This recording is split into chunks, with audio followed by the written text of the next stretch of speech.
Et on se rend maintenant à Kigali, au Rwanda, où était organisé le sommet pour l'innovation dans le domaine de l'énergie nucléaire en Afrique, avec cette question qui était posée: quelle solution pour assurer le futur énergétique de l'Afrique? Écoutez les précisions de notre correspondante au Rwanda, Juliette Montilly. Plus de 600 millions d'Africains vivent aujourd'hui sans accès à l'électricité. Et alors que la population du continent pourrait tripler d'ici à la fin du siècle, la pression sur les ressources énergétiques devrait encore s'intensifier. Alors une piste sérieusement considérée lors de ce sommet, c'est l'atome. Mais si l'énergie nucléaire civile est envisagée comme l'une des clés pour relever les défis démographiques, climatiques et économiques à venir, elle reste pour l'instant marginale sur le continent.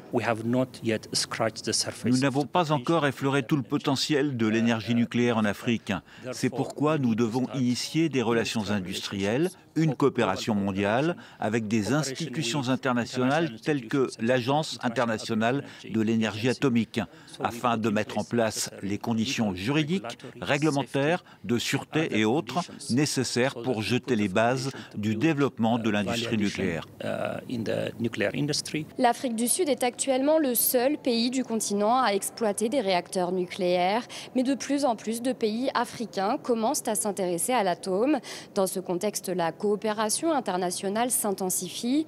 La Russie, par l'intermédiaire de son entreprise publique Rosatom, est déjà active au Rwanda.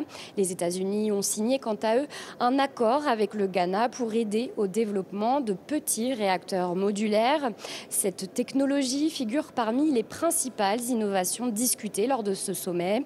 Elle pourrait entrer en service d'ici les 5 prochaines années. Mais les défis persistent pour l'instauration d'un cadre propice au développement du nucléaire sur le continent, que ce soit en termes de formation, d'infrastructures ou de législation.